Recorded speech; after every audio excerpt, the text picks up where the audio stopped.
예, 우리가 빌립보 1장 말씀을 마쳤고요. 이제 2장 1절로 오늘 4절까지인데 오늘은 사실은 이제 1절 가운데서도 단어 하나만 좀 다루도록 하겠습니다.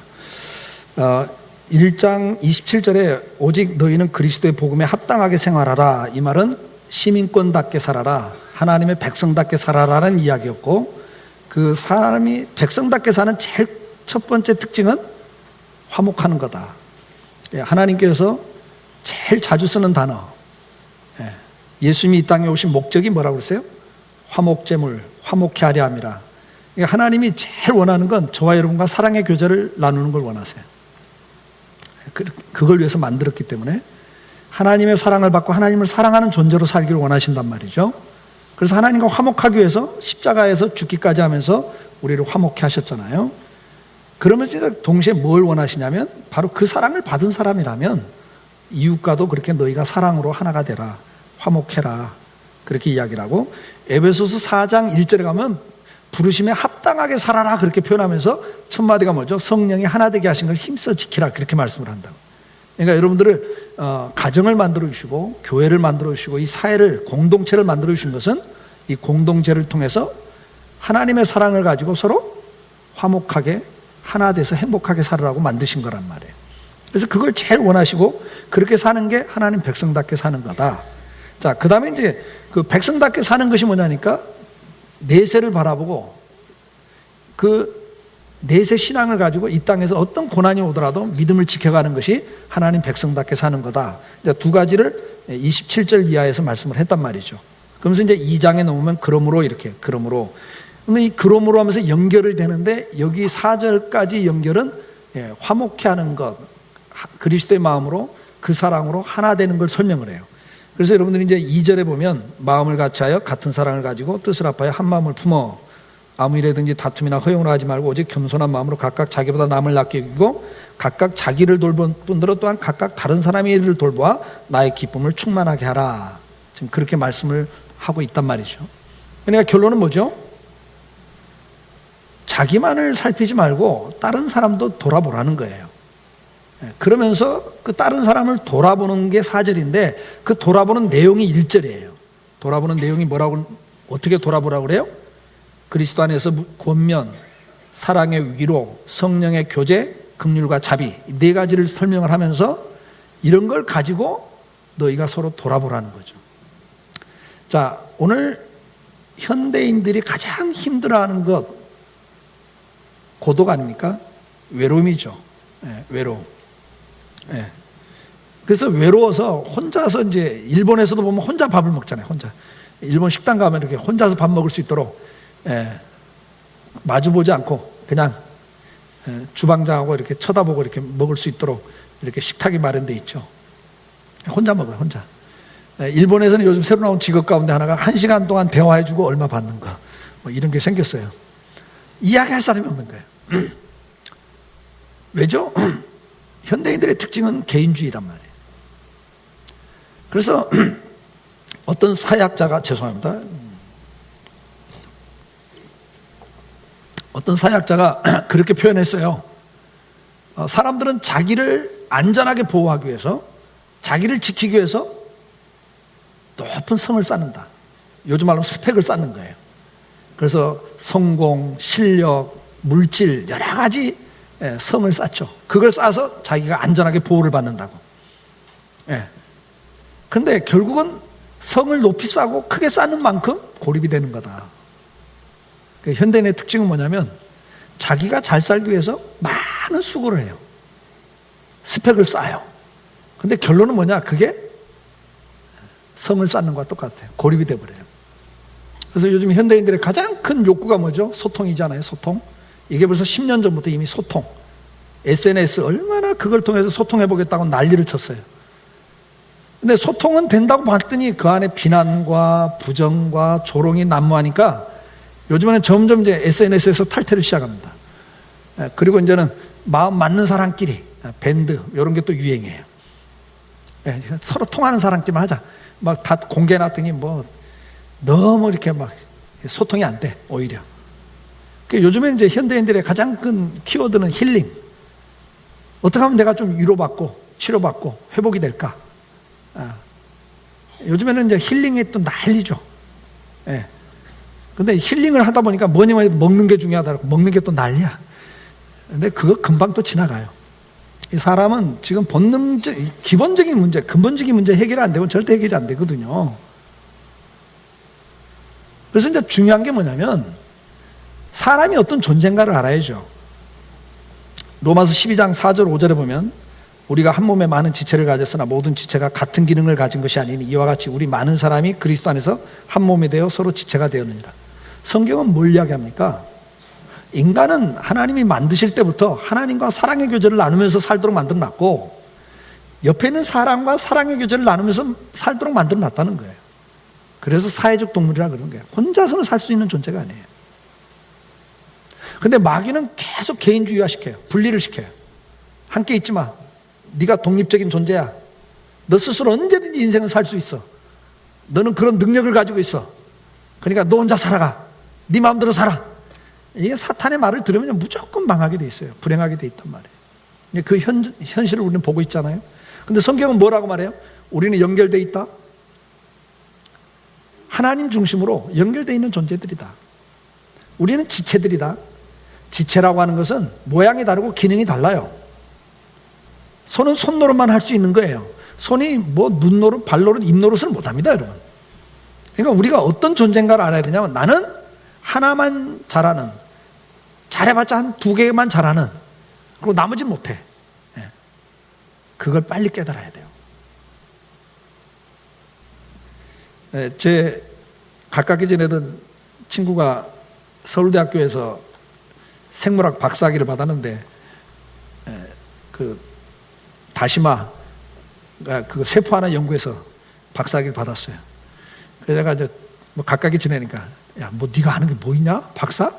너 세포 하나 알잖아. 그랬더니, 맞아. 난 세포 하나밖에 몰라. 그것도 다시마 세포 하나밖에 몰라. 근데 서울대 박사예요. 지금 경상대에서 학과장까지 해요. 그러니까 진짜 아는 사람 뭘 알아요? 나는 아는 게 너무 그 길보다. 요거 하나도 겨우 안다. 요것도 다 몰라. 그렇죠? 이것도 다 몰라. 이걸 인정을 하셔야 돼요. 그럼 거기서 뭐가 생기냐? 하나님 내게 주신 이 재능을 가지고 나는 누군가를 도와야 되고, 나는 또 다른 사람들의 도움을 받아야 사는 사람이라는 걸 인정을 하는 거예요. 가정에서도 우리가 부부간에 당신 나 때문에 살아, 내 덕에 살아, 그 사람 불행한 사람이에요. 부부간에도 반쪽짜리가 만나서 온전한 한 몸을 이루는 거다. 난 당신 때문에 내가 살아. 당신이 있어서 내가 오늘 이렇게 있어. 이런 고백을 할 줄 아는, 그걸 인식하는 사람이 행복한 사람이에요. 그러니까 중요한 건 뭐예요? 내가 어떤 존재냐? 고린도전서 12장 12절에도 몸은 하나인데 많은 지체가 있고 몸의 지체가 많으나 한 몸인 같이 그리스도도 그러하니라. 우리는 한 몸이다. 고린도전서 12장 25절에 뭐라고 그래요? 몸 가운데 분쟁이 없고 오직 여러 지체가 서로 같이 돌보게 하셨느니라. 여기 중요한 단어가 뭐죠? 돌보게 하셨다는 거예요. 우리는 서로 도움을 주고받으면서 돌봐야만 온전한 몸을 이루어가는 존재란 말이죠. 에베소 4장 16절에 그래서 뭐라고 말씀합니까?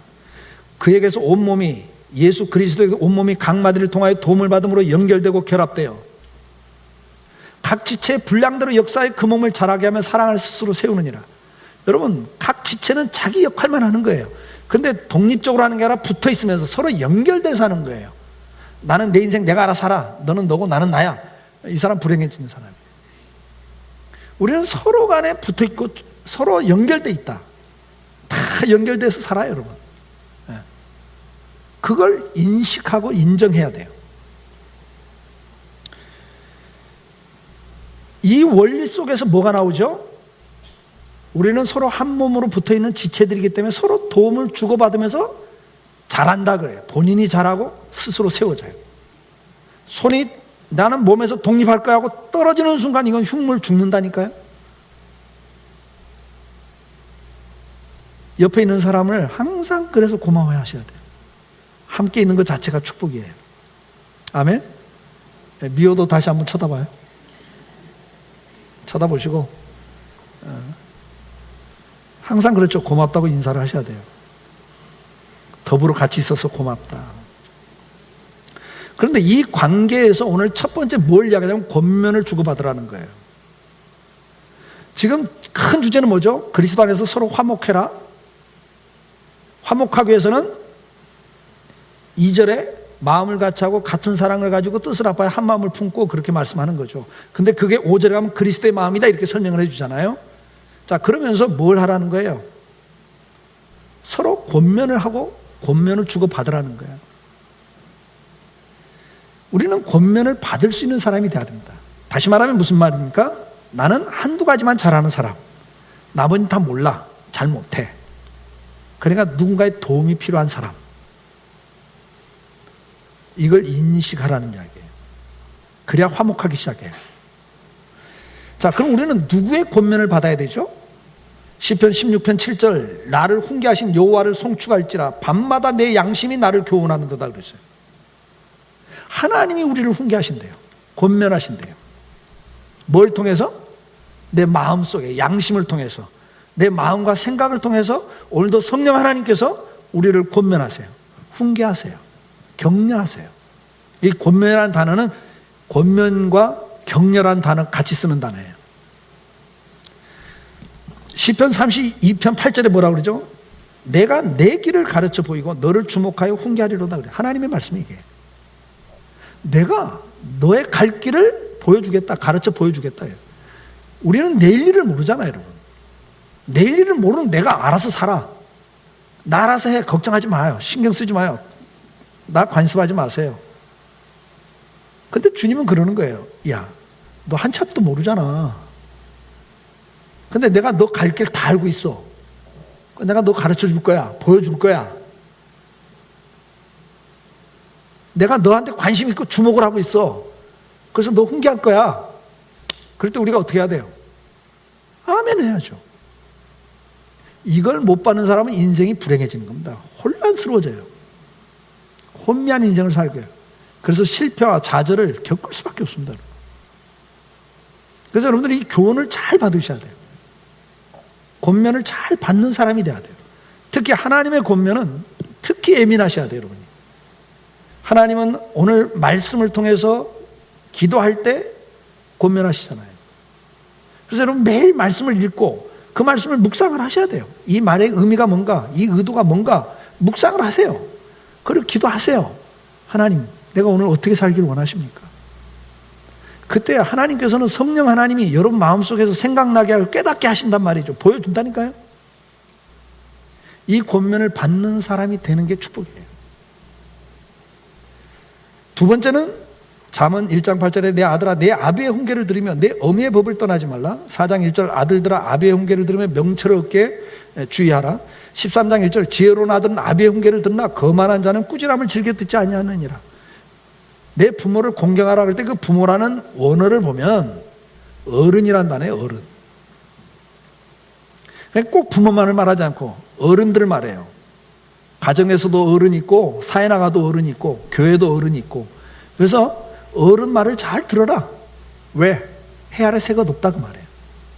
나 혼자 독특한 인생, 특별한 인생을 사는 것 같지만 절대 그렇지 않고 다 살아보면 거기서 거기라는 거예요. 해 아래 새가 높습니다, 여러분. 그러니까 먼저 그 길을 걸어간 사람들이에요. 그러니까 그들의 권면, 교훈, 격려 받아들일 줄 아는 사람이 되라는 거예요. 아유, 노인네가 뭘 한다고. 요즘 시대는 그런 시대 아니에요. 요즘 시대가 뭐 어때서요? 인생 사는 게 다 거기서 거기에요. 뭐 특별한 게 있으면 내나 봐요. 뭐가 특별해요? 역사를 보세요. 다 거기서 거기로 돌아가는 거예요. 드라마 보세요. 날마다 그 이야기 하고 있어요. 1000년 전 그때는 드라마가 없이 소설이었고 그때 그 소설이나 지금 드라마나 주제 보세요, 여러분. 다 거기서 거기지. 뭐 다른 게 있어요. 그래서 우리는 앞서간 사람들의 이야기를 잘 들을 줄 아는 사람이 돼야 돼요. 그 다음에 사도행전 18장 4절에 보면 안식일마다 바울이 회당에서 강론하고 유대인과 헬라인을 권면하니라. 19장 8절 바울이 회당에 들어가 석 달 동안 담대히 하나님 나라에 관하여 강론하며 권면하되 그랬어요. 여기 보면 사도들의 권면이 있습니다. 구약에는 선지자들이 권면했고 신약에 보면 사도들이 권면했고 교회 시대에는 목사와 장로를 세워서 권면을 합니다. 가르치고 권하는 직책으로 신약 교회는 목사와 장로를 세웠어요. 그들의 권면을 잘 받으라는 거예요.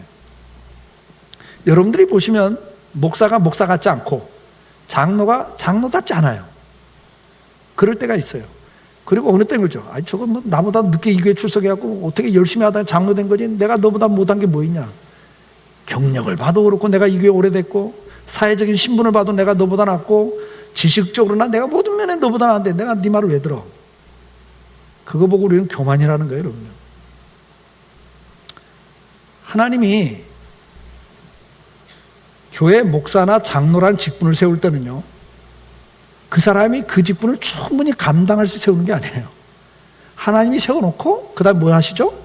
그 일을 할 수 있는 지혜와 명철을 주시고 그 일을 할 수 있는 은혜를 덧입혀줘요. 그걸 아셔야 돼요, 여러분. 이철환 사람이 강성교회 담임 목사로 세워졌을 때 이 교회의 담임 목회를 할 수 있도록 시대를 분별할 수 있는 것도 장로님보다는 조금 낮게 주십니다. 어쩔 수가 없어요, 그건요. 교회의 영적 흐름도 목사가 더 예민해요. 내가 원래 예민해서가 아니에요. 저는 굉장히 둔한 사람이에요. 손에 쥐어줘야 아는 사람이에요. 근데 아니에요. 영적인 일들은 예민해요. 그리고 말씀을 깨닫는 것도 예민해요. 정말 우리 교회에 영적으로 필요한 게 뭔가, 이것을 목사에게는 주는 은혜가 있어요. 장로님들이요, 시덥지 않은 것 같아도 아니에요. 여러분, 전도할 때 뭐라고 그래요? 무슨 말을 할까 두려워하지 말고 나가라 그러죠, 전도할 때. 그러면서 뭐라고 말해요? 그때 필요한 말을 내가 너의 입에 넣어주리라, 그런 단어를 쓴단 말이에요. 그러니까 그때 하나님이 하시는 일이 있어요. 그러니까 장로님들도 여러분들 권하는 직분이기 때문에, 권면하는 직분이잖아요. 성도들을 돌아보면서 병든 자를 위로해주고 격려해주고 기도해주고 말씀을 권면해주고, 그때 그것을 대수롭게 들으시면 안 돼요, 여러분. 하나님이 그 사람이 능력이 있어서 아니라 하나님이 그때 역사를 해요. 저희 교회도 그런 간증이 참 많아요. 저는 모르죠. 그냥 지나가는 말 한마디 던진 건데 가끔 그런 고백을 들어요. 목사님 그 한마디 듣고 제가 순종했던 이런 일이 있었습니다. 목사님 그때 기도 한번 해주셨는데 이런 일이 있었습니다. 제가 능력이 있어서가 아니에요, 여러분요. 하나님이 그걸 책임을 져주는 거예요. 왜? 이 포지션을 줬기 때문에. 어떤 장로님이 한 분이 저한테 그런 고백을 하더라고요. 30년 거진 가까이 저랑 같이 신앙생활한 장로님인데, 뭐 사회적으로도 아주 유능한 분인데 저한테 그런 이야기예요. 목사님, 제가 당에 참석해서 한 번도 목사님 의견에 토를 단 적이 없습니다. 그 이유가 하나 있습니다. 목사님 지금까지 말한 대로 거진 다 됐습니다. 그래서 지금도 말하면 저는 그냥 따라갑니다. 그래요. 제가 깜짝 놀랐어요. 절대 그럴 뿐이 아닙니다. 사회적으로 굉장히 예리하시고 정확한 분이에요. 능력 있는 분인데도 교회에서 하나님이 하는 일도 보니까 그대로 되더라. 그래서 그냥 따른대요. 제가 강성교회 담임 목사 딱 은퇴를 하고 나면 그 다음부터 그럴 은혜가 있을까 없을까? 저한테 있을까 없을까? 없어요, 여러분요. 하나님 냉정하셔요. 그런 면은 싹 걷어가셔요. 그리고 후임 목사한테 줄 거예요. 그러니까 저 은퇴하고 난 다음에 와서 목사님 이럴 때는 어떻게 해야 돼요? 물어봤자 맹 응답 별로 없어요, 여러분. 저는 그걸 많이 느껴요. 은퇴한 목사님들 보면서 많이 느껴요. 영광이 없어요. 권세가 없어요. 권위가 없어요. 초라해져요. 그래서 기도해요. 하나님, 계속 영향력 있는 지도자가 될 수 있도록, 내가 은퇴하고 할 일에 있어서 영향력 있도록 하나님 함께 해달라고 매일 기도하고 있어요. 무슨 이야기인지 아시겠죠? 그러니까 여러분, 어른들의 이야기나 교회에서 세운 어떤 포지션에서 하는 이야기들은 여러분이 잘 받아들일 수 있는 게 지혜예요. 히브리서 3장 13절은 이렇게 권면해. 오늘이 일컫는 동안에 매일 피차 권면하여 너희 중에 누구든지 죄의 유혹으로 완고하게 되지 않도록 하라. 여기 뭐라고 그랬어요? 피차 권면하래. 이제는요, 너희 가운데 누가 죄의 유혹을 받아서 마음이 자꾸 이렇게 시험에 들고 강팍해지는 걸 보거든 권면해 주라는 거예요. 그러니까 피차 권면이 필요해요. 그러면 우리가 권면의 자세는 어떤 자세를 갖고 해야 되는가? 하는 자세와 받는 자세가 있어요. 고린도서 5장 11절에 보면 주님의 심판을 생각하면서 권면할 때는 항상 그냥 좋고 좋은 게 좋은 게 아니라는 거예요. 하나님의 심판이 있다. 그걸 생각하고 어떻게 그냥 지나가냐는 거죠. 그 주의 두려우심을 알므로 그래요. 그러니까 하나님의 심판을 의식하면서 우리는 권면을 해야 되고 권면을 받아야 된다는 거예요. 고린도서 5장 20절에 보면 뭐라고 그래요? 하나님을 대신하며 그래요. 하나님을 대신해서 하는 거예요, 여러분. 그러니까 항상 내 주관을 갖고 권면하는 게 아니라 하나님 입장에서 권면을 하라는 이야기죠. 데살로니가전서 2장 3절 6절은 뭐예요? 우리의 권면은 간사함이나 부정에서 난 것이 아니라 속임수로 하는 게 아니다. 그러니까 어떤 자기 이익을 위해서 권면하면 안 돼요. 그래서 우리의 권면은 어떤 권면? 오직 우리의 마음을 감찰하시는 하나님을 기쁘시게 하려 함이라 그래요, 뒤에. 그러니까 우리가 어떤 권면할 때 항상 하나님이 이걸 기뻐하시는가? 자기 입장에서 권면하는 게 아니라 하나님 입장에서 권면을 해야 돼요. 하나님을 기쁘시게 하기 위하여. 그 다음에 데살로니가서 3장 14절에는 이렇게 권면해요. 누가 이 편지에 우리가 한 말을 순종하지 아니하거든 이 사람을 지목하여 사귀지 말고 그로 하여금 부끄럽게 하라. 우리가 원수같이 생각하지 말고 형제같이 권면하라 그래요. 어떤 사람이 하나님의 말씀에 권면을 받지 않으면 어떻게 하라고요? 그 사람과 어떻게 하라고요? 지목하여 사귀지 말래요. 왜냐하면 옆에 같이 있어주면 이 사람이 동조자가 있구나, 내 말에 공감하는구나. 그래서 자기 잘못을 못 느낀다는 거예요. 그래서 일부러 옆에서 좀 떨어져라. 그래서 누구도 내 말에 동조를 안 하는구나. 내 말에 반응이 없네? 내가 잘못됐나? 이렇게 스스로 깨달을 수 있는 기회를 주라는 거예요. 그러면서 그 뒤에 중요한 말이 뭐죠? 그 사람이 아무리 문제가 되는 사람이라 할지라도 원수처럼 생각하지 말고 무엇처럼? 형제처럼 그래요. 형제처럼. 형제는 잘못하고 대판 싸워도 그 다음에 또 언젠가 또 풀고 가잖아요. 형제처럼이에요. 그런데 더 중요한 게 있어요. 2장 11절 12절에는 이렇게 말씀해. 너희도 아는 바와 같이 우리가 너희 각 사람에게 아비가 자기 자녀에게 하듯 권면하고 위로하고 경계하노니 그래요.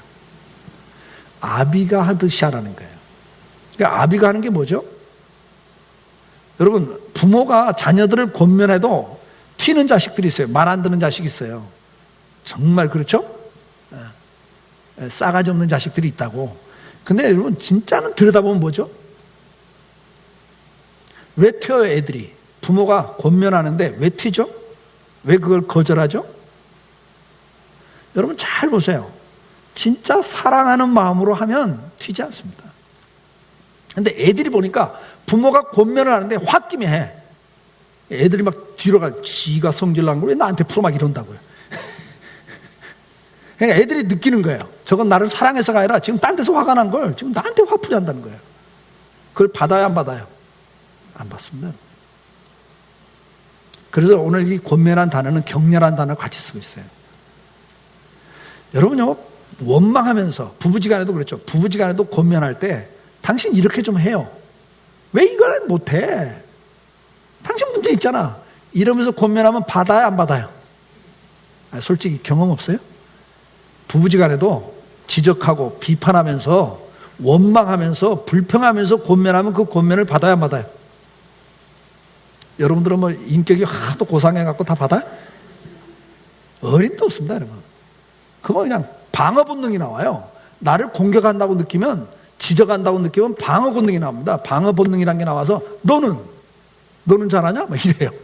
절대 권면이 아니랍니다. 이 권면은 격려성 권면이에요. 당신 참 잘하고 있어요. 당신 참 고마워요. 내가 세상에서 당신하고 결혼한 건 축복이야, 축복. 근데 전번에 이렇게 할 때 난 너무 좋았어. 이런 식으로 해야지. 아시면 좋겠어요. 격려. 당신 참 이런 건 나한테 그때 힘이 됐어. 당신 이럴 때 참 나 좋았어. 격려성 권면을 하시라. 지적성 권면하지 마시고, 자식이나 부부나 식구라도 지적하면서 하는 건 절대 받아들이지 않아요. 사람은 본능적으로. 왜? 우리가 타락한 인간이라 어쩔 수가 없어요. 그래서 뭐라고 그래요? 증오하고 분노하면서 막 비판하면서 여러분 권면해 보세요. 그건 절대 효과가 없고 오히려 그건 하나님 뭐라고 그래? 그 형제를 비판하는 거다 하지 말라 그래요. 그러니까 우리는 어떤 마음으로? 아비의 심령.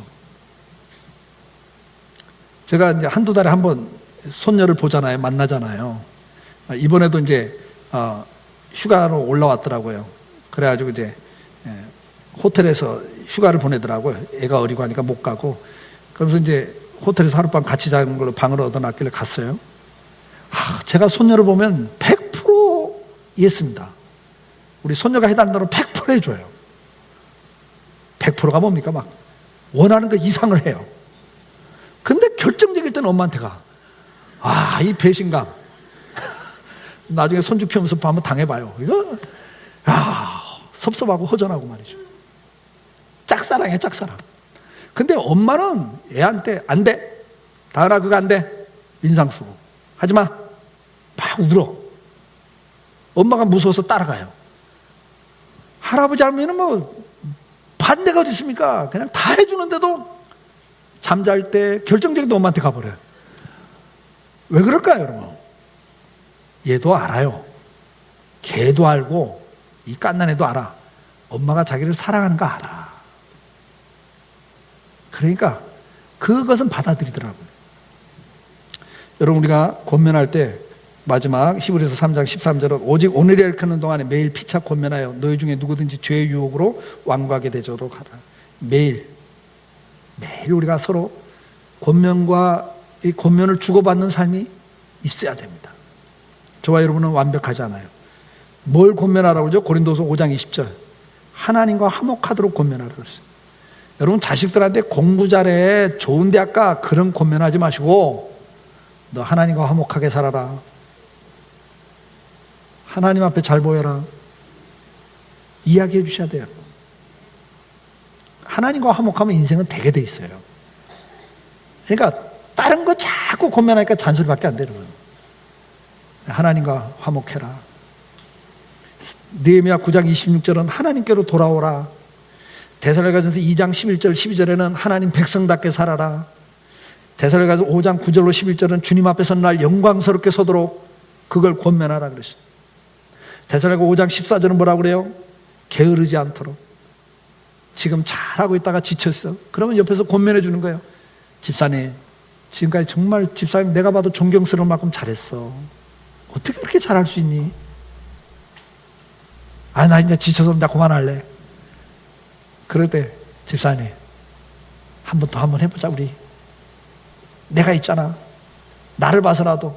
나 집사님 때문에 은혜 받고 도전 받고 지금 가는데 집사님 그걸 주저앉으면 나 어떡하라고. 이렇게 권면하라는 거예요. 격려하면서 권면하라는 거예요. 게으르지 않고 계속 달려갈 수 있도록 피차 권면해 주라는 거죠. 우리는 순종할 수 있도록, 그 다음에 보면은 죄의 유혹으로부터 완고해지지 않도록 권면하라고 그랬어요. 그리고 이제 권면을 받을 때 우리는 어떻게 하라고 하냐면 잠언 5장 23절 그는 훈계를 받지 아니함으로 말미암아 죽겠고 심히 미련함으로 말미암아 혼미하게 되느니라 그랬어요. 받지 않으면 이렇게 돼요. 그러니까 받으라는 거예요. 잠언 13장 18절 훈계를 저버린 자는 궁핍과 수욕에 이르거니와 그걸 받는 자는 존영을 받느니라 그랬어요. 잠언 19장 20절 너는 공고를 들으며 훈계를 받으라 그리하면 네가 지혜롭게 되리라 그랬어요. 에레미야 6장 8절에 보면 예루살렘아 너는 훈계를 받으라 그래요. 안 그러면 네가 망한다 그래요. 잠언 12장 1절에도 훈계를 좋아하는 자식은 좋아지거니와 그랬어요. 여러분, 첫째, 우리가 훈계를 이야기할 때, 권면을 이야기할 때 받을 수 있는 사람이 되라는 거예요. 이걸 저는 수용성 있는 사람 그래요. 수용성 있는 사람이 꼭 성공해요. 그 사람은 어디 가나 대접받아요. 하나님 말씀 앞에서도 수용을 받아들이는 사람 하나님이 사랑해요. 하나님이 책임을 져주잖아요. 다른 사람의 말을 수용하는 사람, 그 사람 옆에 사람이 있어요. 근데 잘난 척하고 됐어요. 나도 그 정도는 알아. 어디서 뭐 신경 쓰지 마. 나는 내가 알아서 해. 주변에 사람 없습니다, 여러분. 그리고 결정적일 때 도움을 못 받아요. 성경은 우리에게 뭘 이야기하냐면 권면을 받아들이라 해요. 받아들여라. 수용성 있는 사람이 되라 그래요. 왜? 내가 다 모르기 때문에 받아들일 수 있을 때 여러분 나중에 나와요. 그 다음에 뭐라고 하냐? 잠언 4장 13절 그걸 굳게 잡고 놓치지 말고 지키라 그래요. 순종하라는 거예요. 사도행전 20장 30절은 그걸 기억하라 그래요. 기억하라 그래요. 잠언 10장 17절 그걸 지키는 자는, 순종하는 자는 그 말이죠. 그러니까 하나님의 훈계든 어른들의 훈계든 영적 지도자들의 훈계든 성도 간의 피차, 이웃의 훈계든 간에 그걸 받아들이는 사람 되라. 수용성 있는 사람이 되라. 그 다음엔 뭐요? 그걸 기억하면서 지켜가는 사람이 되라. 그렇게 권면해요. 그러면 그 결과가 어떻게 된다고 그랬어요? 앞에 나왔죠? 잠언 19장 20절에 네가 지혜롭게 된다 그랬어요. 내가 알고 있는 게 전부가 아니에요, 여러분. 내 주변에 6명의 멘토를 두면 6배가 지식이 늘어나는 게 아니에요, 여러분요. 그 6명이 같이 모여서 이야기를 하면 그 시너지 효과는 엄청나게 확대돼요. 6배가 아니라 몇백 배로 늘어버려요. 서로 6명이 서로 도와버리면 그걸 네트워크라 그래요, 여러분. 그래서 꼭 네트워크를 하라는 거예요. 그게 교회에서 뭐죠? 소그룹이에요. 이 소그룹을 통해서 삶의 지혜를 엄청나게 서로 배웁니다. 혼자서 가는 건 위험해요. 그래서 꼭 여러분들이 이걸 잘 기억하시면 좋겠어요. 그래서 소그룹 꼭 참석하세요, 여러분. 나 주일 낮 예배 한번 참석해도 충분해요. 충분하지 않아요, 여러분. 언젠가는 무너지게 돼 있어요. 그래서 보세요. 스가랴 6장 14절에는 뭐라고 그래요? 형통한다 그랬어요. 여러분, 권면을 받아들이고 선지자들의 말을 듣고 순종했더니 형통한지라 그랬어요. 이때 사람들이 다 뭐라고 하냐? 지금은 시기상조입니다. 불가능합니다. 포로에서 돌아온 지 얼마 안 되었고 경제적으로도 어렵습니다. 이것은 지금 할 때가 아닙니다. 다 반대했습니다.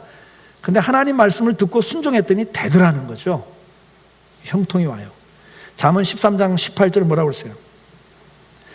이 훈계를 받아들이지 않는 사람은, 남의 말 안 듣는 사람은 결국 궁핍하게 되고 수욕을 당해요. 그러나 수용성 있는 사람은 존귀와 영광을 누린다 그랬어요. 하나님의 말씀입니다, 여러분.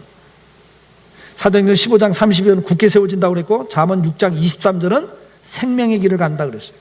잠언 4장 13절에도 생명이다 그랬어요. 그게 사는 길이라고 말해요. 사는 길.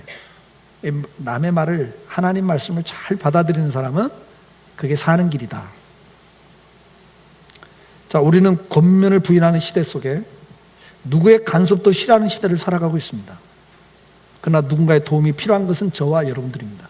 인생은 혼자 사는 존재가 아닙니다. 누군가의 도움을 주고 받으셔야 됩니다. 이 중요한 것은 뭐죠? 코칭을 받아야 되고 멘토를 받아야 됩니다. 여러분, 세계적인 스포츠 선수들도 그 분야는 탑입니다. 그런데도 코치가 있어요, 없어요? 있습니다. 그리고 어떤 운동은요, 세계적인 타크레스 선수가 원포인트 레슨이라고 그래요. 한번 딱 보고 딱 지적해주고 고쳐주는데 억대가 넘는 원포인트 레슨에 억대가 넘는 코칭비를 주고도 합니다. 왜요? 자기는 익숙해지면 어디에서 문제가 생길지 모르는 거예요. 익숙해져 버리니까. 잘하고 있는데 익숙해지면 문제를 몰라요. 근데 전문가 옆에 딱 보면 그게 눈에 보이거든요. 아, 당신 요게 좀 문제가 생겼다. 최고의 타클에서도 코치를 받아요. 근데 저는 최고의 타클스가 아니잖아요. 전도사 때부터 40년을 목회했는데도 아직 목회는 잘 모르겠어요. 그래서 날마다 무릎을 꿇어요. 하나님, 지혜를 달라고, 깨닫게 해달라고. 그리고 저도 부지런히 네트워크를 만들어서 만나요. 철을 날카롭게 한다고 같은 목회를 하는 사람들 이야기를 듣다 보면 배우는 게 참 많아요. 지금도 부지런히 하고 있어요, 그 일을. 여러분들 안주하지 마세요. 꼭 배우세요. 만나세요. 생명이 거기서 있습니다. 역대하 35장 2절 말씀에 이런 말씀이 있습니다. 왕이 제사장들에게 그들의 직분을 맡기고 격려하여 여호와의 전에서 직무를 수행하게 하고 그랬습니다. 사도행전 18장 27절에도 아볼로가 아가야로 건너가자 할 때 형제들이 그를 격려하며 제자들에게 편지를 써서 영접하라 했다, 이렇게 도와줬어요. 디모데후서 1장 16절에 원하건대 주께서 오네시모브로의 집에 긍휼을 베푸시옵소서. 그가 나를 자주 격려해주고 내가 사슬에 매인 것을 부끄러워하지 아니하고 로마에 있을 때 나를 부지런히 찾아와 만났습니다. 무슨 이야기입니까? 제사장, 그 다음에 아볼로, 사도 바울 다 사역자들입니다. 그 일을 하라고 하나님이 세운 직분자들이에요. 근데 그들도 격려가 필요했어요. 바울이 그래요. 내가 감옥에 갇혔을 때 오네보르 15가 부지런히 나를 찾아와서 부끄러워하지 않고 막 죄수들 탐방하는데 부끄럽잖아요. 근데 그거 부끄러워하지 않고 바울을 부지런히 찾아와서 만나서 나를 위로해줬다, 격려해줬다. 그래서 하나님 그 가정에 긍휼을 베풀어 달라고, 은혜를 베풀어 달라고 기도하고 있잖아요. 여러분들, 장로님들, 구역장들, 간사들, 그 다음에 주일학교 교사들 사명감 갖고 하고 있잖아요. 근데도 힘들 때가 있어요. 격려가 필요해요. 이번 여름 성경학교 앞두고도 좀 격려 많이 해주시고, 여러분들 교구를 맡아서 또 여러 가지 사역하고 있는 장로님들, 여러분들 격려가 필요해요. 목사도 격려가 필요해요. 이건 당연히 해야 될 직분이지만 우리는 피차 격려가 필요한 사람들이에요. 이번 한 주간 서로 격려하고 삽시다. 서로 권면할 줄 알고 서로 도움을 주고받으면서 한 주간을 살았으면 참 좋겠습니다. 그것 때문에 여러분 가정이 화목해지고 교회가 화목해지고 여러분 일터가 화목해질 수 있기를 바랍니다. 가정에 가셔서, 일터에 나가셔서 이번 한 주간은 막 따지고 뭐 이렇게 지적하는 것보다 이번 한 주는 내가 좀 더 권면해보자. 근데 격려해보자. 그런 단어가 더 좋겠네요. 좀 격려해보자. 가정에 가서도 부부지간에 우리 이번 한 주간 뭐 하자? 지적하지 말고 권면은 격려라 그랬어요. 격려해보자. 그 다음에 교회에서도 이제 만나면 격려하자.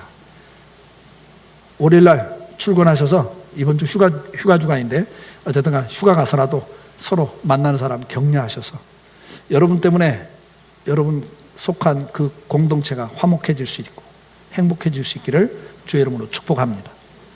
우리 다 같이 일어나